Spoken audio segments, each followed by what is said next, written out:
আমি এখনই একটা ভিডিও দেখলাম যে ষষ্ঠীতে নেমন্তন্ন করেনি, তা দুদিন দেরি হয়ে গিয়েছে, দুদিন পরেই তো ষষ্ঠী। তা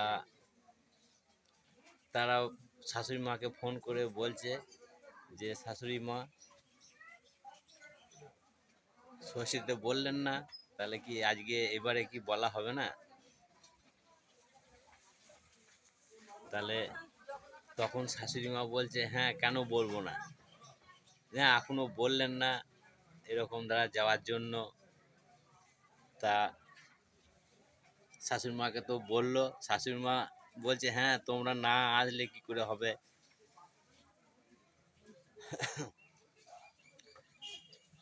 তা শাশুড়ি মাকে বলছে যে একটু বেশ খাওয়া দাওয়াটা ভালোভাবে যেন হয়, বেশ ভালো মন্দ জিনিস যেন রেখে দিয়েন। তা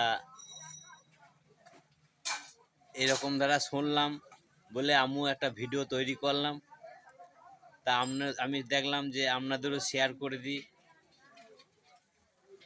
অনেক বন্ধুরাই আছে আমার, তা ওরাও একটু শুনুক। এই হলো ভিডিও। বন্ধুরা একটা কথা বলি, সবাই তো ভিডিও করছে, ধরুন ষষ্ঠীতে যাওয়ার জন্য দুদিন পরে যদি লেট হয়ে যায়, যে শাশুড়ি মা ষষ্ঠীতে নেমন্তন্ন করলো না, তা সবাই যেচে নেমন্তন্ন নেয় যে শাশুড়ি মা আমাকে বললেন না ষষ্ঠীতে যাওয়ার জন্য, নেমন্তন্ন করলেন না। কিন্তু আমার শাশুড়ি নেমন্তন্ন করে, কিন্তু আমরা যাই না, যেতে পারি না। কেন না, আমার এই যে দোকান, এই দোকান ফেলে খুব মন খারাপ করে যেতে ষষ্ঠীতে। এই দেখুন দোকান, আর যদি এই দোকান ছেড়ে যদি যাই একবার আমি, তা আমাদের কাস্টমার এসে যা উল্টোপাল্টা বলে তা শুনে মাথা খারাপ হয়ে যায়।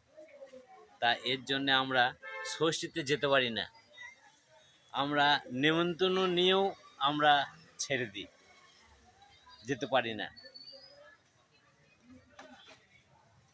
তা বন্ধুরা এই ছিল আজকে আমার ভিডিও, এর পরের ভিডিওতে আবার দেখা হচ্ছে। যদি ভালো লাগে লাইক কমেন্ট শেয়ার করবেন।